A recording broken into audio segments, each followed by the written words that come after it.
13.3 દાખલા નંબર 3 આ પણ મોસ્ટ આઈએમપી છે. આ પણ મોસ્ટ આઈએમપી દાખલો છે, કારણ કે અહીંયા થી ઓછું એવું લખેલું છે. શું લખેલું છે? થી ઓછું. થી ઓછું નું મતલબ એવું સમજવાનું કે અહીંયા તમને જે આપેલું છે એ સંચય આવૃત્તિ આપેલું છે. શું આપેલી છે? સંચય આવૃત્તિ. એટલે કે આપણે જે બનાવીએ છીએ ને એમાં ત્રીજી લાઈન આપેલી છે, બીજી લાઈન આપણે આપણી રીતના ગોતવી પડશે. દર વખતે તમને આવૃત્તિ આપેલી હોય પણ અહીંયા તમને સંચય આવૃત્તિ આપેલી છે, કારણ કે અહીંયા થી ઓછું લખેલું છે. જો મતલબ સમજો તમે. 20 થી ઓછી 2 છે, 25 થી ઓછી 6 છે. ઓકે, એમાં 2 આવી ગયા. ઓકે, 30 થી ઓછી 24 છે, એમાં 6 અને 2 બંને આવી ગયા. એટલા માટે આ શું છે? આ તમને CF આપેલું છે, F આપેલું છે. તો આપણે F મેળવવું પડશે. શું મેળવવું પડશે? F મેળવવું પડશે. ઓકે, અને પછી આપણે જેમ દાખલો ગણતા તેમ, મતલબ તમારે ઇન શોર્ટ આટલું યાદ રાખવાનું છે કે થી ઓછું એવું લખેલું હોય તો અહીંયા તમને સંચય આવૃત્તિ આપેલી છે. આવૃત્તિ એટલે કે બીજું આપણે ગોતવું પડશે. ઓકે, અને 20 થી ઓછું ક્યાંથી શરૂ થાય છે? 18 વર્ષથી વધુ. 18 થી શરૂ થાય છે, પછી 5 ના ગેપ છે. ઓકે, વર્ગો કેવા છે? 18 થી શરૂ થાય, 20 પછી 5 ના ગેપ, 20 થી 25, 25 થી 30, 30 થી 35, 35 થી 40, ક્યાં સુધી જવાનું છે? 60 થી ઓછી સુધી, એટલે 55 થી 60 સુધી જવાનું છે. 40 થી 45, 45 થી 50, 50 થી 55 અને 55 થી 60.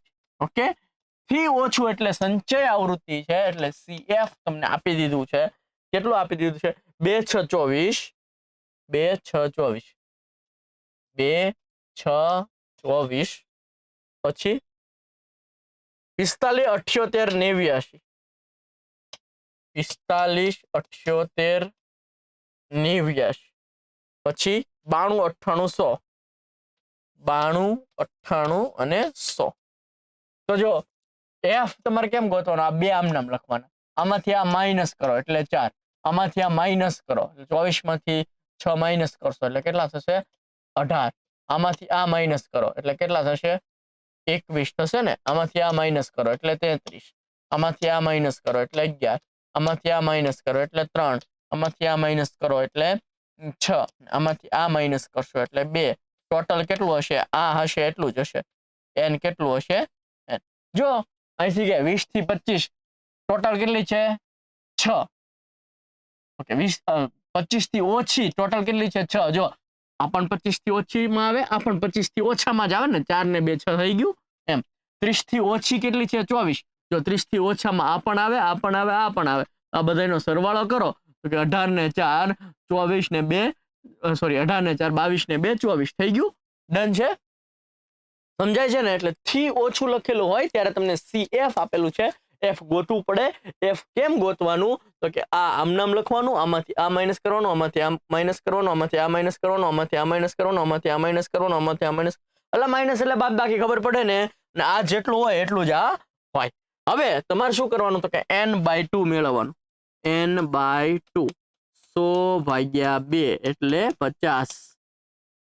1 થી 2 માં 50 આવે? નો આવે. 1 થી 6 માં 50 આવે? નો આવે. 1 થી 24 માં 50 આવે? નો આવે. 1 થી 45 માં 50 આવે? નો આવે. 1 થી 78 માં 50 આવે? તો કે આવે. કરી દો બોક્સ. આ બોક્સ કરેલાને ઉપરનો નંબરને કહેવાય CF, આને કહેવાય F, આપેલું હોય એને કહેવાય L. 40 માંથી 45 જાય, 35 જાય એટલે H તમારો થઈ ગયો 5. H કેટલો થઈ ગયો? 5. બધી વેલ્યુ મૂકી દેવાની. આ દાખલામાં ખાલી ખ્યાલ એટલો જ રાખવાનો છે, થી ઓછું આપેલું છે એટલે તમને CF આપેલું છે, CF ઉપરથી F મેળવવું પડશે. આટલો ખાલી નાનો એવો ટ્વિસ્ટ છે, બાકી કઈ છે નહીં. બાકી આપણે દાખલો ગણતો હોય એમ જ છે. મધ્યસ્થનું સૂત્ર શું છે? L + n/2 - CF / F * H. Okay, L કેટલા છે ભાઈ? 35. n/2 આહોના અડધા 50, CF આની ઉપરના 45 છેદમાં F. F કેટલા છે? 33. H કેટલા છે? 5 નો ગેપ છે એટલે 5.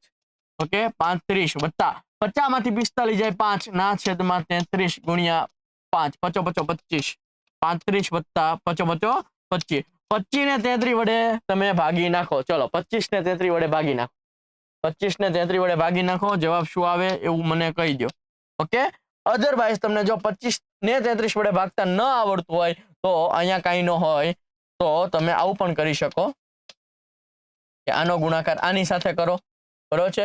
33 ગુણ્યા 35 વત્તા 25 નો જવાબ જે આવે એને 33 વડે ભાગી નાખો તો પણ ચાલે, બરોબર છે? પણ 25 ને 33 વડે તમને ભાગતા આવડે જ છે, કારણ કે ઘડિયો આવડે ને. ઓકે, ઘડિયો આવડે ને. 33 નો ઘડિયો મેં તમને લખતા શીખવાડ્યો હતો. 33 નો ઘડિયો મેં તમને લખતા શીખવાડ્યો હતો. 23 નો શીખવાડ્યો હતો. સેમ પ્રોસેસ 33 માં કરજો એટલે આવી જશે. ચલો, મને 25 ભાગ્યા 33 કરીને કયો તો. 25 ભાગ્યા 33 નો જવાબ કયો. ચલો, 25 ભાગ્યા 33 તમારે મને કહેવાનું છે એટલે 0.75 આવશે. શું આવશે? 25 ભાગ્યા 33 એટલે 0.75. ઓકે, પોઈન્ટ પછી બે આંકડા સુધી જાઓ, ઇનફ છે. 35 વત્તા 0.75 એટલે 35.75 તમારો જવાબ આવી જશે. ઓકે, 0.75 75 75 75 એવું આવે. હવે આ ન લખવું હોય તો તમે બે આંકડો લખવો હોય તો 0.76 લખી શકો. ઓકે, 75 75 એટલે 35.76 પણ તમે લખી શકો. 35.75 પણ તમારો સાચો જવાબ પડે. ડન થાય છે. 0.75 75 આવશે. 25 ને 33 વડે ભાગશો 0.75 75. અહીંથી આ તમારે બધું કાઢી નાખવું હોય. આ આંકડો 7 છે, 5 કે 5 કરતા મોટો છે, તો આગળના આંકડામાં એક આંકડો વધી જાય એટલે 0.76 પણ તમે લખી શકો છો. 75 લખવા હોય તો પણ તમારું કોઈ ખોટું પાડે નહીં. પછી આમાં શું કરી નાખવાનું છે? એડ કરી નાખવાનું છે. મોસ્ટ ઇમ્પોર્ટન્ટ દાખલો છે, કારણ કે થી ઓછું એવું લખેલું છે. થી ઓછું એવું લખેલું છે એનો મતલબ શું થાય તો કે સંચય આવૃત્તિ CF આપેલું છે, એના ઉપરથી F ગોતવાનું છે. કેમ ગોતવાનું છે? આમ નામ, આમાંથી આ માઇનસ કરો અહીંયા લખવાનું, આમાંથી આ કાઢો અહીંયા લખવાનું. એવી રીતના તમારે F ગોતવાનું છે. પછી તમે જેમ કરતા હતા એમ જ છે. જોઈ લો એકવાર. મજા આવી હોય તો લાઈક શેર સબસ્ક્રાઇબ કરજો. મળીએ છીએ નેક્સ્ટ લેક્ચરમાં. ત્યાં સુધી જય હિન્દ, જય ભારત.